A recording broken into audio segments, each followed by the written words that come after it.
kita.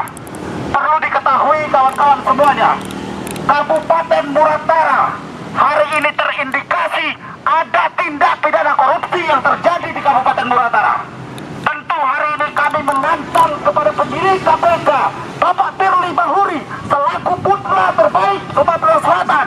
Kami Wongki Tugalo tidak akan pernah berhenti meminta penyidik KPK untuk membersihkan koruptor-koruptor yang ada di Sumatera Selatan. Setuju?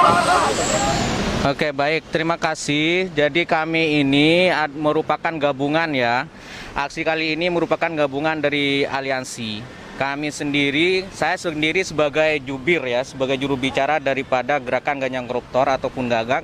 Ada teman-teman yang memang dari Kabupaten Muratara Sumsel. Hari ini kita gabungan aksi karena memang ada satu isu yang bagi kami itu memang harus kita kawal sampai tuntas.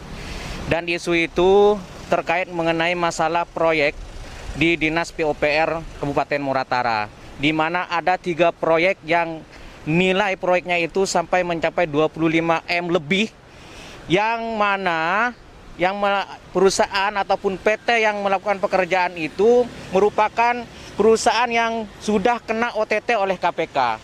Berangkat dari itu kami menduga bahwasanya perusahaan yang melakukan pekerjaan ini juga melakukan, dugaan kami ada fee proyek juga yang terjadi di proyek tiga paket proyek di Dinas PUPR Muratara ini.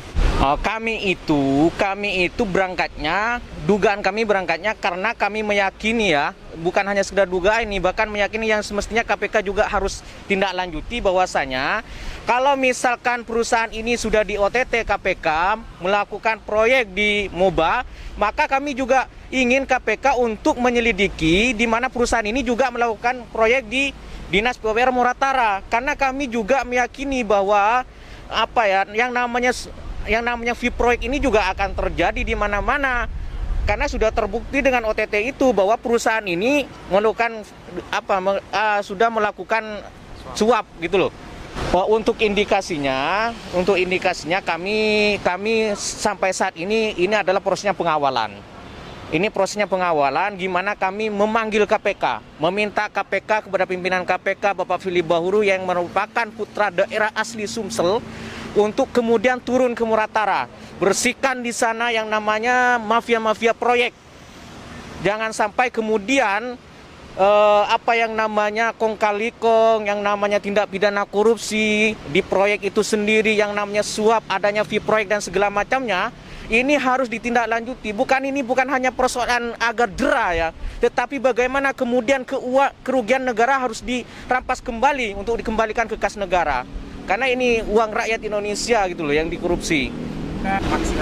Seperti yang disampaikan oleh orator tadi, jadi kami memberikan kepada Bapak Firly Bahuri waktu 3 kali 24 jam. Selebihnya kalau misalkan tidak ada tindak lanjut, maka kami akan bersurat kembali ke Polda Metro Jaya untuk pemberitahuan aksi lanjutan di depan Komisi Pemberantasan Korupsi sampai akhirnya KPK benar-benar turun ke Muratara untuk menyelidiki dugaan kasus free proyek 3 paket proyek senilai 25 M lebih ini.